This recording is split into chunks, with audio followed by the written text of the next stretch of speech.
L'épreuve silencieuse de Aïcha radiallahu anha. Elle était jeune, douce, pudique et profondément aimée du prophète alayhi salatu wassalam. Mais un jour, sans qu'elle ne s'y attende, une épreuve immense tomba sur elle.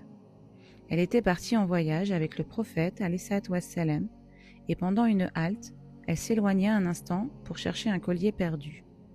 Pendant ce temps, la caravane repartit, pensant qu'elle était déjà à bord de sa literie. Quand elle revint, il n'y avait plus personne, mais un compagnon pieux, Safwan ibn al-Mu'atta, la retrouva. Il la ramena dignement, sans un mot, jusqu'à Médine. Mais les langues ont parlé, les cœurs malades ont semé le doute, et les hypocrites ont lancé une rumeur. Et s'il s'était passé quelque chose entre eux? Cette parole sans preuve a brûlé des cœurs. Elle est arrivée jusqu'au prophète, alayhi salatu wassalam, et même lui ne savait que penser. Il attendait une réponse divine.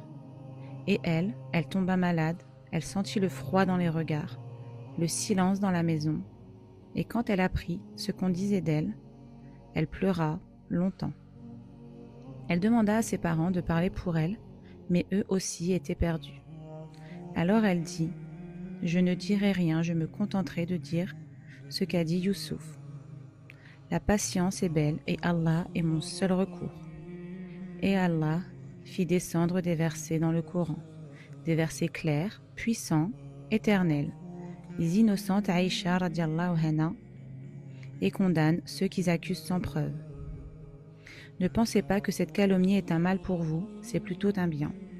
Surat An-Nur, verset 11. Ce jour-là, ce n'est pas seulement Aïcha radiallahu anha qu'Allah a défendue. C'est toutes celles qui vivent une épreuve silencieuse, celles qu'on accuse sans preuve, celles qui pleurent dans l'ombre, celles dont l'innocence n'est toujours pas reconnue d'ici-bas. Mais Allah, lui, voit, il sait et il défend ses serviteurs au moment qu'il choisit.